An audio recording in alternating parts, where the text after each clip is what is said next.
3 Ways to Survive the Apocalypse, a web novel that I loved, had only one reader left, me.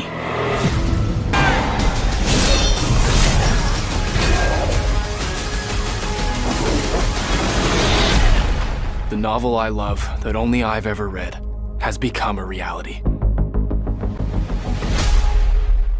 तो कहानी की शुरुआत होती है कोरिया के एक नॉवल के बारे में बताते हुए, जिसका नेम था 3 Ways to Survive Apocalypse। ये कोई आम कहानी नहीं थी, ये एक बहुत ही लंबी स्टोरी थी जो पिछले 10 सालों से चल रही थी और इसमें 3000 से ज्यादा चैप्टर थे। शुरू में तो बहुत लोगों ने इसे पढ़ा, लेकिन फिर क्योंकि ये स्टोरी इतनी लंबी और मुश्किल थी, इसलिए आहिस्ता आहिस्ता करके सबने इसे छोड़ना शुरू कर दिया। आखिर सिर्फ एक ही रीडर बचा था जो इसके आखिरी चैप्टर को भी पढ़ा था, जिसका नाम था किम डोकचा। डोकचा एक सिंपल सा लड़का था, अकेले लाइफ गुजारता था। मिडिल स्कूल से अब तक जब भी उसकी लाइफ में प्रॉब्लम्स आई थी, चाहे वो स्कूल की बुलिंग थी या कॉलेज की कोई प्रॉब्लम या फिर जॉब का स्ट्रेस, इस नॉवल ने उसका हौसला बढ़ाया था। इस नॉवल की कहानी एक हीरो के बारे में थी जिसका नाम था यो जॉन हियो। जॉन हियो के पास एक पावर थी रिग्रेशन की, मतलब वो मरने के बाद वापस टाइम में पीछे जा सकता था ताकि वो दुनिया को तबाही से बचा सके। डोकचा को ये स्टोरी इसलिए पसंद थी क्योंकि जॉन हियो का स्ट्रगल उसे हिम्मत देता था अपनी बोरिंग लाइफ में सरवाइव करने की। जिस दिन ये नॉवल खत्म होने वाला था, डोकचा सबवे में था, अपने ऑफिस से घर जा रहा था। उसने जब ये आखिरी चैप्टर पढ़ा तो उसे थोड़ा दुख हुआ क्योंकि इसकी एंडिंग बहुत ही हार्श थी। सिर्फ हीरो ही जिंदा बचा था, बाकी सब मर गए थे। डोकचा को इसकी एंडिंग पर इतना ज्यादा गुस्सा था कि उसने ऑथर को कमेंट ही लिख डाला कि ये इंतहा की बकवास एंडिंग थी। हैरानी की बात ये कि ऑथर ने रिप्लाई भी किया और उसे थैंक यू बोला। साथ में उसे ये भी कहा कि तुम ही एक वजह थे जिसकी वजह से मैं ये नॉवल कंप्लीट कर पाया। तुम्हारा इस नॉवल को पढ़ने का शुक्रिया, और अगर तुम्हें इस नॉवल की एंडिंग पसंद नहीं आई तो तुम इस नॉवल की एंडिंग खुद लिख सकते हो।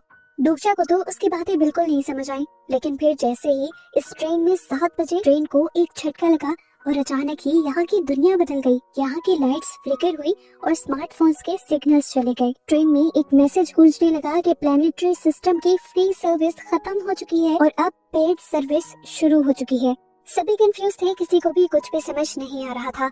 इस टाइम में हवा में उड़ता हुआ एक छोटा सा क्रिएचर आता है जो खुद को डिकॉय भी बताता है। नॉवल पढ़ने की वजह से डोकचा इस क्रिएचर के बारे में जानता था। डुकाईबी ने सभी डरे हुए पैसेंजर्स को बताया कि उनकी पीसफुल लाइफ खत्म हो चुकी है और अब उन्हें सरवाइव करने के लिए अपनी वर्थ प्रूव करनी होगी। सभी लोगों को ये सब मजाक लग रहा था, इसीलिए सबको यकीन दिलवाने के लिए इस क्रिएचर ने यहाँ खड़े एक आदमी का सर उड़ा दिया। ये देखकर तो ट्रेन में भगदड़ मच गई। डुकाईबी ने सबसे कहा कि ये मजाक नहीं है और अब आप लोगों को पहला मिशन दिया जाएगा। अगले 10 मिनट में यहाँ से आपको किसी भी जिंदा ऑर्गेनिज्म को मारना है, यानी किसी भी जिंदा चीज को मारना है, और अगर आप ना मार पाए तो 10 मिनट के बाद मैं आप लोगों को मार दूंगा। कुछ तो डर के मारे यहीं जमकर खड़े हो गए, तो कुछ लोगों ने अपने आप को जिंदा रखने के लिए दूसरे लोगों को मारना शुरू कर दिया। यहाँ पर जो सिर्फ रिलैक्स खड़ा था वो डोकचा था। वो समझ गया था कि ये वही सीन है जिससे वो नॉवल शुरू हुआ था। अब क्योंकि उसने नॉवल पढ़ा हुआ था और ये सारी सिचुएशन उस नॉवल से ही लिंक थी, तो डोकचा को आने वाली सारी सिचुएशन का पहले से ही पता था। वो ये भी जानता था कि इस टाइम का मिशन है किसी भी लिविंग ऑर्गेनिज्म को मारना, ना कि इंसानों को मारना। डोकचा यहाँ पर एक बच्चे को देखता है जिसके पास एक बॉक्स में बहुत सारी चूंटियां थी। वो फौरन उस बच्चे के पास गया और उस बच्चे से एक कंटेनर लेते हुए उसने एक कीड़ी मार दी और यही पास खड़े अपने को वर्कर को भी उसने एक चूंटी दी मारने के लिए। डोकचा वो पहला इंसान था जिसने एक चूंटी मारी थी, इसीलिए यहाँ पर अनाउंसमेंट होती है कि डोकचा को 300 कॉइन्स मिले हैं। पता चलता है कि इस दुनिया में कॉइन्स ही सब चीजें हैं जिनसे ये लोग कोई भी आइटम खरीद सकते हैं अपनी ताकत बढ़ाने के लिए और अपने बचाव के लिए। इसी टाइम पर डोकचा नोटिस करता है कि सबने इंसानों को मारना छोड़ दिया था, पर अभी भी एक लड़का ऐसा था जो एक बुरी औरत पर हमला किए हुए था और उसे मारने की कोशिश कर रहा था। डोकचा समझ गया कि ये नामवून है, नॉवल का एक ऐसा कैरेक्टर जिसे मारपीट बहुत पसंद है। डोकचा उस बुरी औरत को बचाना चाहता था, लेकिन उसके पास इतनी ताकत नहीं थी कि वो नामवून से लड़ पाए। तभी उसे याद आता है कि इस नॉवल में तो वो कुछ भी खरीद सकता है, यहाँ तक कि ताकत भी। वो इसीलिए अपनी स्टेटस विंडो खोलता है और सबसे पहले अपने कॉइन्स का इस्तेमाल करते हुए अपनी ताकत बढ़ा लेता है। एकदम से उसे अपनी बॉडी हल्की हल्की और बहुत ही ताकतवर महसूस होने लगती है।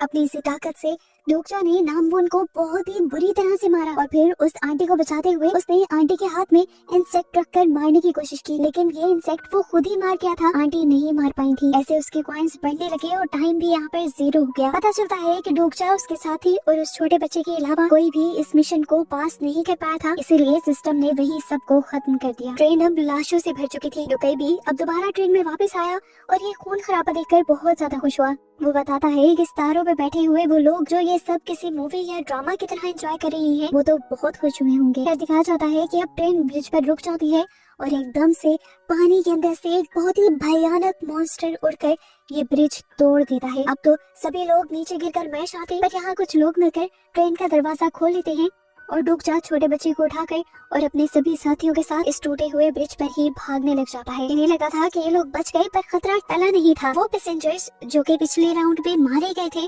वो ज़ॉम्बी बनकर इनके पीछे लग चुके थे। इन्हें तो लगा कि ये लोग मर जाएंगे, लेकिन तभी डोकजा ने पीछे देखा। जॉन ह्यूग, जो कि नॉवल का मेन हीरो था, वो बड़ी आसानी से इन सारे ज़ॉम्बीज़ से लड़ रहा था। इस टाइम जॉन ह्यूग ने जैसे ही डोकजा और उनके साथियों को देखा तो वो हैरान हो गया। वो एक रिग्रेसर था, मरकर जिंदा हुआ था। यहाँ होने वाली सारी बातें उसे याद थी और आज से पहले उसने कभी ये नहीं देखा था कि उस ट्रेन से कोई जिंदा भी बचकर निकला है। इसलिए उसने डोकजा को पकड़ा और ब्रिज से नीचे लटका दिया। नीचे वो मॉन्स्टर बड़ा सा मुंह खोले डोकजा के आने का इंतजार कर रहा था। जॉन ह्यूग ने उससे पूछा, कौन हो तुम और तुम जिंदा कैसे बचे? डोकजा सच तो नहीं बता सकता था कि वो बाहर की दुनिया से नॉवल में आया है, इसीलिए वो झूठ बोल देता है कि उसके पास प्रोफेसी यानी फ्यूचर देखने की ताकत है और उसी का इस्तेमाल करते हुए वो बच निकला है। डोकजा कहता है, अच्छा अगर ऐसे ही बात है तो अपनी पावर्स के जरिए जरा इस मॉन्स्टर से तो बचकर दिखाओ। ये कहते ही वो डोकजा को मॉन्स्टर के मुंह में फेंक देता है। डोकजा सीधा जाकर मॉन्स्टर के पेट में गिरा। यहाँ चारों तरफ अंधेरा था। डोकजा के आते ही उसके पेट का एसिड बढ़ने लगा था और वो डोकजा को जलाकर पिघला देता। डोकजा घबराया नहीं, क्योंकि वो जानता था कि यहाँ पर भी डोकाबाई का एक हिडन सिस्टम है। उसने उससे कांटेक्ट किया और कहा कि मैं जानता हूँ तुम्हारा एक साथी स्ट्रीमर है और वो कंटेंट ढूंढ रहा है। मैं इस सेगमेंट को ऐसा इंटरटेनिंग बना दूंगा कि लोग बार बार इसे देखेंगे और तुम्हारे साथी के चैनल पर कॉइन्स की बारिश हो जाएगी। लेकिन वो कहता है कि इसके बदले उसे प्रॉफिट में हिस्सा भी चाहिए। थोड़ी बहस के बाद डोकाबाई भी मान गया। इस तरह डोकजा को कुछ कॉइन्स मिल गए, जिसके जरिए उसने कांटों वाला एक वेपन खरीदा और इस वेपन से उसने मॉन्स्टर को मार दिया। जिसके बाद वो मॉन्स्टर का पेट काटते हुए बाहर भी निकल आया। वो ना सिर्फ जिंदा बचकर यहाँ से बाहर निकला था, बल्कि उसने बहुत सारे कॉइन्स के साथ साथ बहुत सी स्पेशल चीजें भी हासिल कर ली थी। उसने डोकाबाई क्रिएचर के जरिए अपने स्पेशल आइटम्स की ट्रेड की और उसके बदले ईथर ऑफ फेथ लिया, क्योंकि वो जानता था कि ईथर ऑफ फेथ उसके बहुत ही काम आने वाला है। जिसके बाद उसने अपनी पहचान छुपाने के लिए एक मास्क लिया और यहाँ के करीबी सेफ स्टेशन में चला गया। रास्ते में डोकजा ने देखा कि कुछ गुंडे एक लड़की पर हमला कर रहे थे। वो पहचान गया कि ये भी नॉवल की एक कैरेक्टर थी जो नॉवल के शुरू में ही मर गई थी, पर उसने कहानी बदलने का सोचा। हिम्मत से और अपनी खरीदी हुई ताकत से उसने सभी गुंडों का मुकाबला किया और इस लड़की को बचा लिया। अपनी जान बचाने के लिए हिबोन उसका शुक्रिया करती है और उसके साथ ही चलने का फैसला करती है। ये लोग एक साथ एक स्टेशन पर पहुंचते हैं, जहां पर दिखते हैं कि और भी बहुत सारे सर्वाइवर्स यहीं पर इकट्ठा थे। लेकिन इस स्टेशन को एक करप्ट आदमी चला रहा था। बजाय तो वो सबको यही दिखाता था कि वो सबकी मदद कर रहा है, लेकिन असल में वो लोगों का फायदा उठा रहा था। वो कमजोर लोगों को मॉन्स्टर्स के शिकार के तौर पर बेच देता था और यहाँ पर सरवाइव करने के लिए कॉइन्स कमा लेता था। डोकजा पहले ये समझ गया कि ये आदमी धोखेबाज है, जब इन्होंने डोकजा से दोस्ती करने की कोशिश की और कहा कि वो अपने कॉइन इस ग्रुप के साथ शेयर करे। डोकजा ने जब साफ इनकार किया तो यहाँ के लोगों को लगा कि डोकजा सेल्फिश है। डोकजा किसी की भी बातों की परवाह नहीं करता, क्योंकि वो जानता है कि सबको बचाने के लिए इस सिस्टम को तोड़ना जरूरी है। इस टाइम अगर डोकजा सभी लोगों को अपने कॉइन्स दे देता तो इनमें से किसी को भी अगले राउंड में खेलना न पड़ता। पर डोकजा इन सबसे कहता है कि मैं आप लोग को कॉइन्स तो नहीं दूंगा, लेकिन आप लोगों के बदले उस टनल को क्लियर कर दूंगा, जिससे आप अगले लेवल्स पर जा सकते हो। डोकजा ने इस काम के लिए यहाँ पर एक छोटी सी टीम बनाई। इस टीम में उसके साथ ही बनी एक सोल्जर, वो लड़की अभी जिसकी उसने जान बचाई थी, उसकी कोवर्कर और साथ ही साथ वो छोटा बच्चा जिसके पास पहले इंसेक्ट्स थे। इस बच्चे के पास इंसेक्ट्स से बात करने की पावर थी, इसीलिए डोकजा जानता था कि ये बच्चा बहुत ही इनके काम आने वाला है।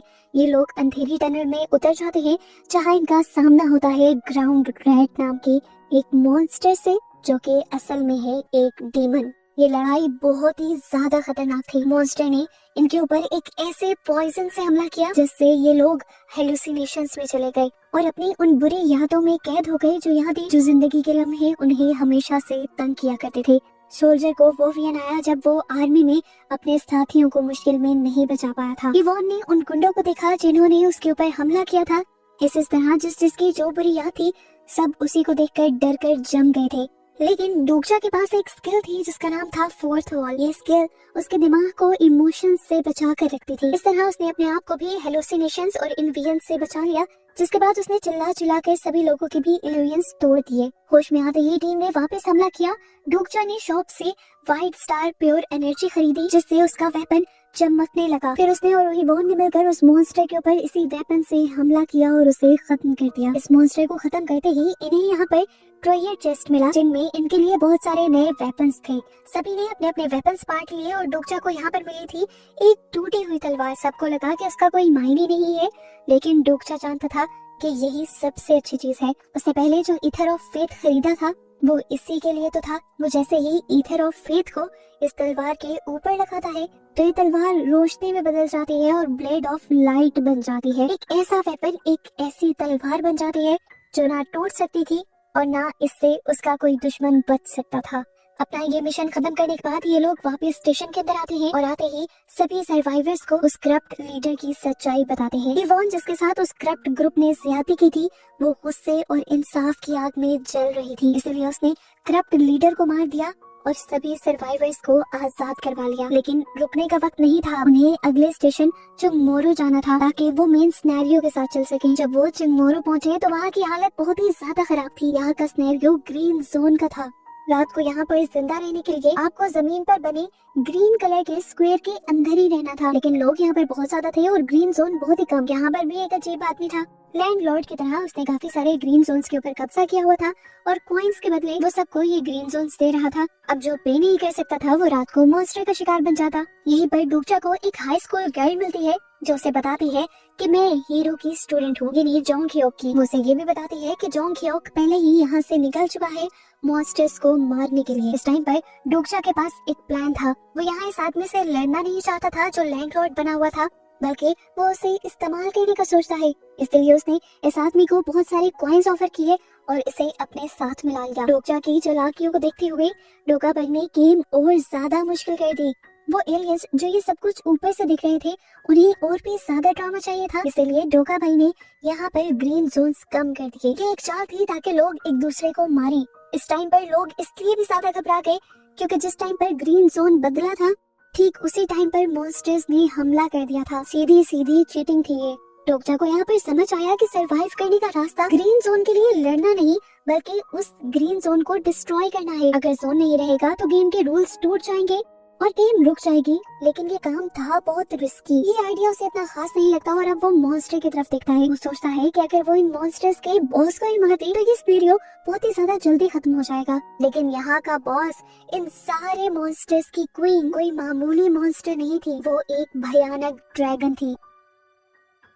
ओरिजिनल नॉवल में ये वो मोड़ था जहाँ हीरो जॉन ह्योक अक्सर मर जाया करता था और फिर उसे टाइम में वापस पीछे जाना पड़ता था और पहले राउंड से शुरू करना पड़ता था। ये सब याद करते हुए डोगजा को समझ आता है कि अगर इस लेवल पर आकर जॉन ह्योक मर गया तो दुनिया रीसेट हो जाएगी और डोगजा और उसके सारे दोस्त मर जाएंगे, गायब हो जाएंगे। इसलिए उसे जॉन ह्योक को बचाना ही होगा ताकि ये लोग इस गेम के सारे लेवल्स को पार करके अपनी दुनिया में वापस जा सके। डोगजा अपनी टीम को लेकर इसलिए टेंशन में घुस गया, जहाँ जाकर उसने देखा कि जोंग ह्योक उस बहुत ही बड़े ड्रैगन से अकेला लड़ रहा था और हार रहा था। अब तो वो ड्रैगन जोंग ह्योक पर भारी भी पड़ने लगा था क्योंकि जोंग ह्योक थक भी चुका था और बहुत ज्यादा जख्मी भी था। वो लगभग लाइफ रीस्टार्ट ही करने वाला था, लेकिन तभी डोगजा चिल्लाया और उसने कहा, तुमने हार नहीं मानी जोंग ह्योक। ये देखकर गुस्से में ड्रैगन ने आग उगली, लेकिन डोगजा ने एक आइटम खाया जिससे उसने सारी आग को चूस लिया और वो बच गया। उसने अब ड्रैगन पर हमला किया और फिर बाकी साथियों को भी अपना साथ देने को कहा। डोगजा पर भरोसा करते हुए उन्होंने परफेक्ट टाइमिंग के साथ हमला किया। सोल्जर ने पहले अपनी शील्ड से ड्रैगन के हमले को रोका, फिर डोगजा के कोवर्कर ने अपने मैजिकल थ्रेड से ड्रैगन को अच्छी तरह जकड़ लिया। फिर फाइटर लड़की ने उड़ते हुए ड्रैगन की पीठ पर छलांग लगाई। वो बार बार ऊपर से इस ड्रैगन को मारना चाह रही थी लेकिन नाकाम हो रही थी। जोंग ह्योक दूर खड़ा ये सब कुछ देख रहा था। उसने काफी पहले ही हिम्मत हार दी थी, पर अब ये सब देखते हुए उसके अंदर दोबारा हिम्मत आती है और वो खड़ा हो जाता है और अपनी तलवार उठाए आगे बढ़ता है। डोगचा जिसने पहले ही नॉवल पढ़ा हुआ था वो जानता था कि ड्रैगन के सीने के अंदर एक कोर छुपा हुआ है और ड्रैगन को मारने के लिए इन्हें उसी कोर को तोड़ना होगा। लेकिन डोगचा ये भी जानता था कि जैसे ही वो उस कोर को तोड़ेगा यहाँ पर एक बहुत ही बुरा ब्लास्ट होगा और इस ब्लास्ट में उस इंसान की मौत पक्की होगी जिसने वो कोर तोड़ा होगा। नोवेल में हमेशा हीरो जॉन ह्यो किसी साथी की कुर्बानी देता था, लेकिन डोगचा को तो ये एंडिंग पसंद नहीं आई थी कि एक हीरो अपने आप को बचाने के लिए अपने साथियों को मरवा दे। यही एंडिंग तो उसे बदलनी थी। उसने फैसला किया कि डोगचा की जगह वो अच्छा हीरो बनेगा, अपने साथियों को बचाने के लिए वो खुद सेक्रीफाइस देगा और यही हीरो वाला एक्ट है। यही फैसला करते हुए वो फौरन ड्रैगन की तरफ भागा और उसने अपनी ब्लेड ऑफ लाइट उस ड्रैगन के सीने के अंदर घुसा दी और उसके कोर को तोड़ दिया। ड्रैगन जोर से चिल्लाया और एक तेज रोशनी के साथ धमाके ने उन सबको घेर लिया। जॉन ह्योक बहुत ही हैरानी से ये सब कुछ देखता रहा जबकि डोगचा उस रोशनी में ही कहीं गायब हो गया। ड्रैगन यहाँ पर राख बन गया और ये सिनेरियो, ये लेवल यहीं पर कंप्लीट हो गया। ड्रैगन के मरने के बाद इन्हें तो जीत का जश्न मनाना चाहिए था, लेकिन ये सब लोग दुख में टूट गए थे क्योंकि एक पल को इनको लगा कि डोगचा मर गया है। सारी टीम रोने लगी थी, लेकिन तभी धूल हटी यहाँ से और डोगचा इन्हें चलता हुआ दिखाई दिया कि नहीं वो जिंदा था। अब यहाँ पर हमें ट्विस्ट रिवील होता है कि अपने आप को बचाने के लिए उसने पहले मिले हुए एक रिवॉर्ड का यूज किया था जिसका नाम था किंग ऑफ नो किलिंग और उसी रिवॉर्ड की वजह से वो मरकर भी जिंदा हो गया था। जोंग ह्योक बहुत ही हैरानी से अब डोगचा को देख रहा था। उसके लिए ये अनजान आदमी था। पहली मर्तबा उसने इस कहानी में इस आदमी को देखा था और ये आदमी उससे भी बहुत ज्यादा अच्छा था। ये लड़का फ्यूचर भी पहले से जानता था और इस कहानी को खत्म करने के लिए उसने अपने किसी साथी की कुर्बानी नहीं ली। उसने अपने आप को कुर्बान करने का फैसला किया। वो जानते थे कि अभी गेम खत्म नहीं हुई, आगे के कुछ लेवल और सिनेरियो शायद इससे भी ज्यादा मुश्किल हो, लेकिन ये जानते थे कि ये एक ग्रुप है और टीम वर्क करके ये लोग जीत कर ही इस नॉवेल से निकलेंगे। ऐसे ही डोगचा और उसके पूरे ग्रुप को दिखाते हुए ये मूवी यहाँ पर खत्म हो जाती है। बाकी आप बताइए आपको कैसी लगी। मिलते हैं आपसे अगली वीडियो में। ध्यान रखिएगा अपना। Thanks for watching.